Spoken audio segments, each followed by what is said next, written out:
Studied in Korea. I lived in Korea for over 6 years, and I stayed in many cities in Korea, and I'm so passionate about Africans as a whole. So I came to Gwangju because 2 years ago, an African lady died. She was sick and she died in Gwangju, and I was called to perform the ceremony. So that's led to me being in Gwangju, and in Korea, I'm studying also doing my MD program. And why did you come to Gwangju? Well, I came to Korea as a student, so the first place I stepped foot was after Incheon Airport was in Gwangju, because I had to study Korean language in Chongnam National University. So as a result of that, I found myself here, and I love the people, I love the place. So anywhere, wherever I go in Korea, I will have to come back to Gwangju. Great. Awesome. So a little bit about your organization. What are your typical meetings like? Oh, the activities. Yes. Do you have a typical meeting, or do you do various activities? Okay. We do meet twice every month, but due to busy schedule of many people, because our community members are students, some of them are business people, some of them are here on different activities, some of them are here on long-term, short-term visa. So we decided to meet once a month. And when we meet, we discuss about the Korean society. We talk about how can we develop ourselves while we are away from our respective countries. So basically, we just meet once every month, every last Sunday of the month, and we meet in the Hanam area, and we just have 2 hours meeting. How do you reach out to people of that community? Okay, we do reach out to the universities, like Chonan University, Joseon Universities, and those who are here working, we meet them, friends, like I meet you, you tell this person about the community. So, and we try to create our website, it's in process, and very soon we will establish the website that people can check on and log in for Gwangju African Community. Great. So how are the people listening? How can they get involved in this community? Well, Gwangju African Community is open to everybody, and we love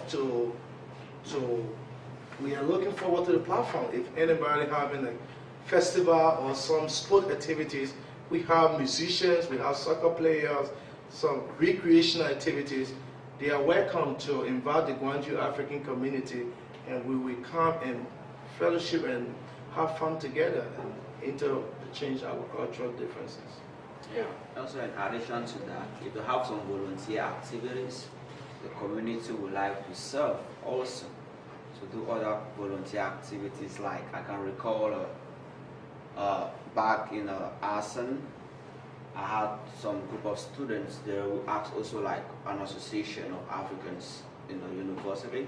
Actually, they go out, they minister to Koreans in hospitals. At times, they take upon themselves to do some voluntary work in the hospital with the elderly in Korea. So, if such opportunity comes up, we are open to partake in that too. Do you have an upcoming event you would like to promote to the people here? Okay, we have a musician in our community, and he's called 45. Maybe some of you have seen him on the GIC day. He did some presentation. So we are considering having an African festival somewhere around the summer, but we stay in the planning process. And when we conclude, we will announce it on GFN, and through this medium and through the GIC, we'll work together to see how best to invite the people of Gwangju to come and see and partake in our African festival. So there's a question from the audience. What's your most meaningful or your favorite event that you've had in this community? Can you pick one? Can you pick a meaningful event that you've had? Okay. If you can go back to our first slide, through the GIC, we held the first time in our community. We create awareness about immigration, for example, how to integrate into the Korean society. So we had a seminar, like a workshop, and it was held here. And many people were excited. They got to know about national insurance, about immigration, about housing, and many other information in Gwangju. So that event was one of our most important and very impactful activity that we held sometime last year. It sounds like a very important event. I wanted to ask a little bit about cultural differences that you experienced. I can tell a funny episode about me. When I first came here, Koreans use toilet paper for everything, and I thought that was very strange because in America we don't use toilet paper. So, I don't know. Have you had an experience like that? Yes, we have a couple of things that sometimes is so shocking, to us, but we understand because culture. Like for example, when we meet people in Africa, we are so used to handshaking. Oh, how are you? We talk so much. Yeah, but in Korea, sometimes we forget. And also, we also used to embracing. Yeah. Oh, how are you, man? How you doing today? But in Korea, it's kind of it's not acceptable, or maybe because of the culture, you have to stand this thing. So that was one of the issues. And also food.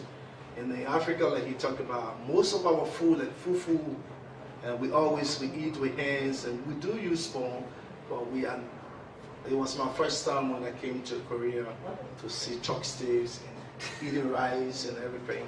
So it's kind of a different culture. Yeah, as well, we're talking about cultural differences. There are quite a good number of them. One in particular is about asking people's ages. In Africa, we don't have that. A Korean will meet you the first thing, how old are you? Actually, it's like shocking. Africa, we don't tell our ages to people. We just meet you, I call you brother, I call you sister.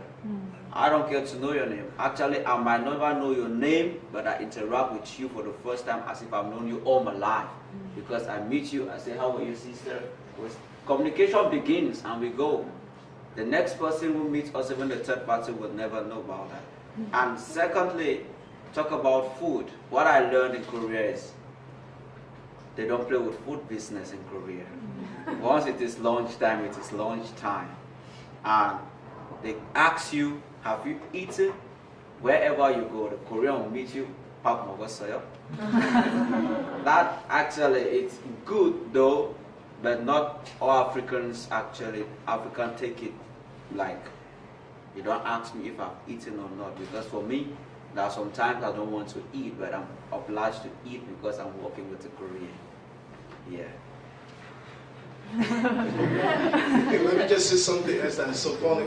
Like in Africa, when we meet people in the subway or on the train or on the bus, we always say, oh, how are you?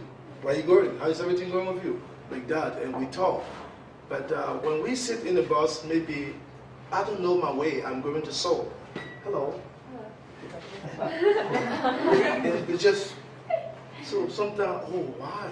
But I understand that sometimes maybe because they don't speak English or maybe culture. So when I sit in the subway and I look at everybody using the phone, there is no talking.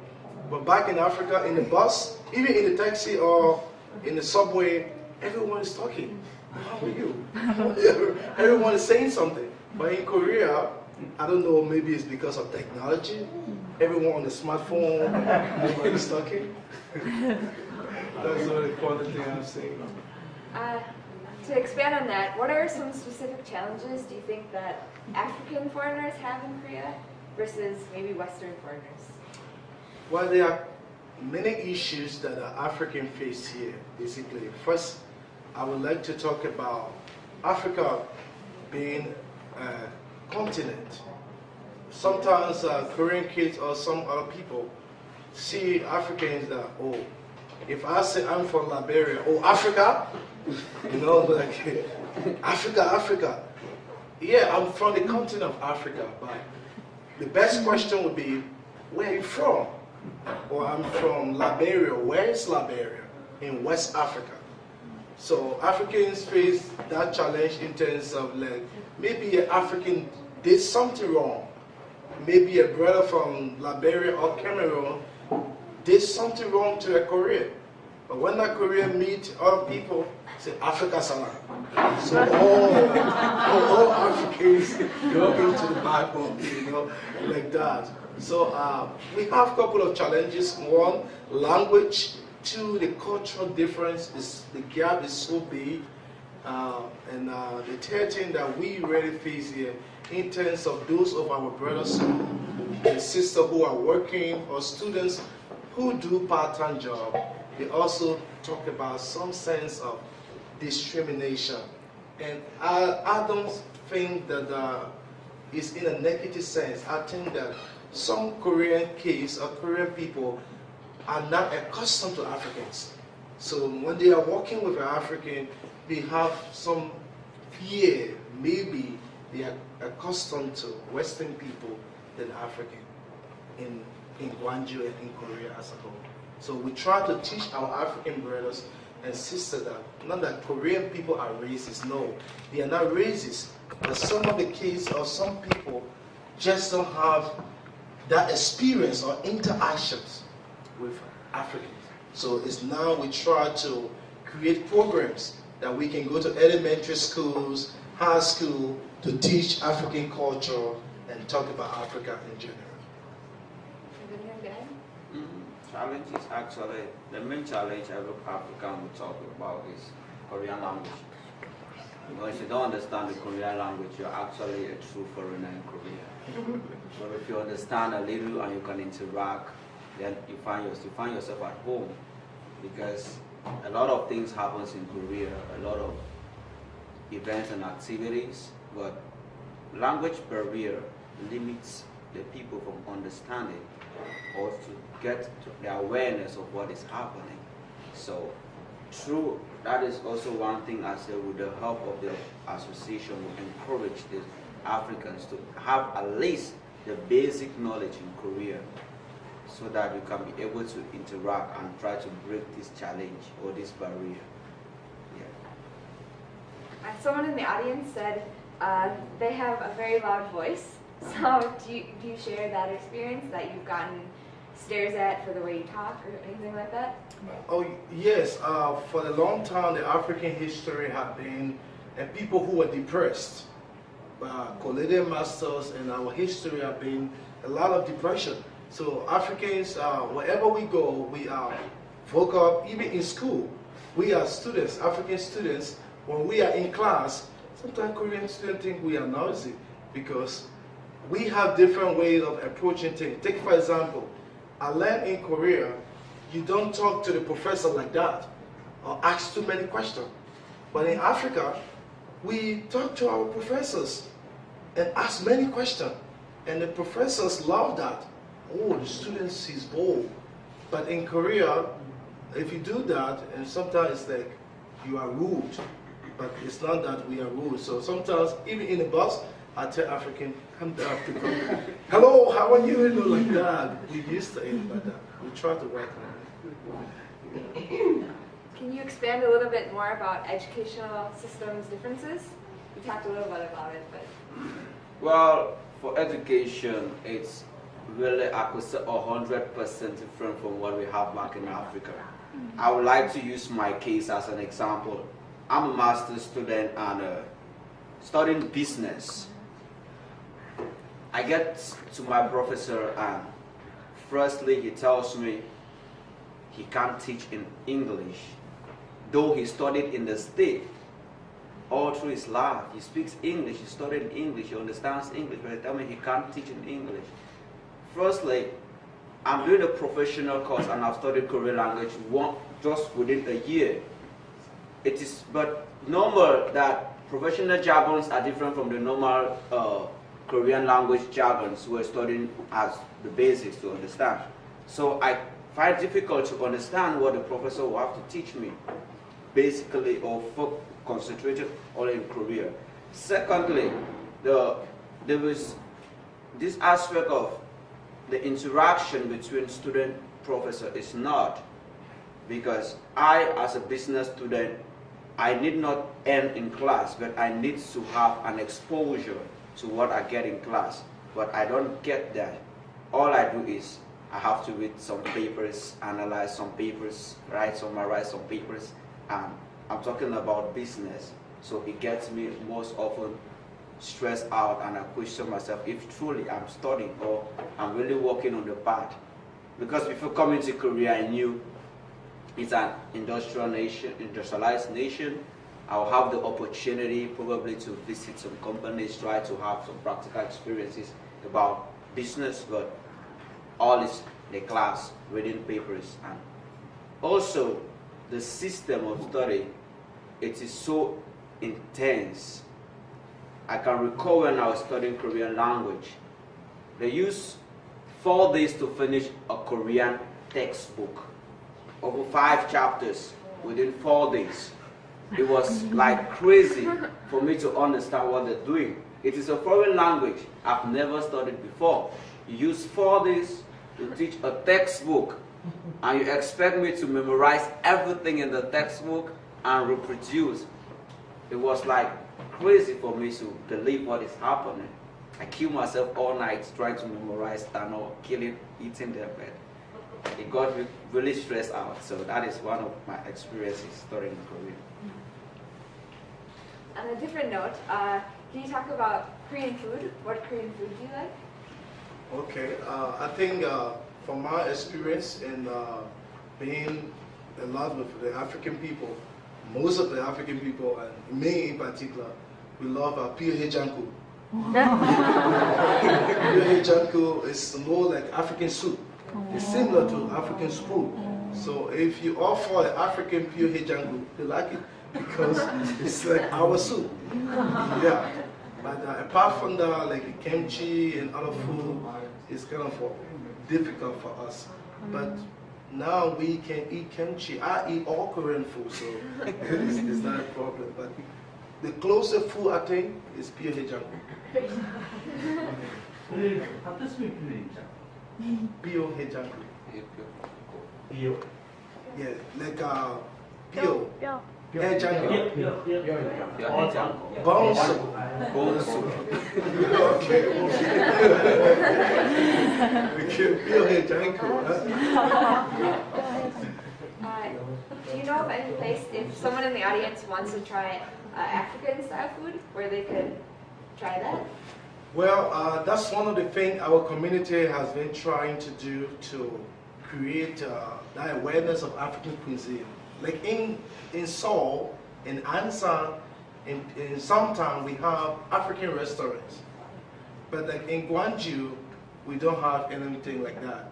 The only thing we do, like some of our Christians at African churches or African gathering, we always make African food. So we're looking forward to more festivals or activities like the GIC Day or something, and we will have more African food that people can experience the uniqueness of the African food. And now we have time for one more question. So if you have any other questions, I'm sure they'll be happy to ask them after the talk. So if someone here wants to travel to Africa, do you have any tips or like suggestions of where they should go? Well, Africa, like I said, is a very big continent, and depending on your mission or your goal, what you want to go and see. But I know that many Koreans love to go to the eastern part of Africa, basically Kenya and other part in the east.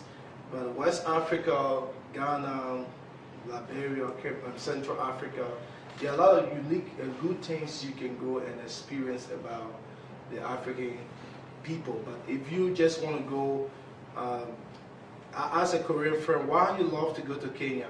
He said, because of the weather. Kenya weather is a little bit okay, not too hot, not too cold. But like in western part of Africa, Ghana, Liberia, so hot too. It's very hot there. But it's a good place you can go and have experience and see the culture of the African people.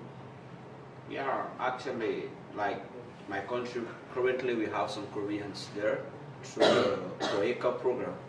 We have Koreans actually. So Cameroon and other part of Central Africa is, what I've realized is one of the places where less Koreans have visited. Actually, you have Cameroon, you have Gabon, Congo, Togo, Chad, and all the like. But if I want to visit any country, you have to try to understand what is all about the climate, because looking at the African climate and what we have in Asia, Africa have two major climates, the rainy and the sunny seasons. So there is no winter, so you will never experience winter in Africa.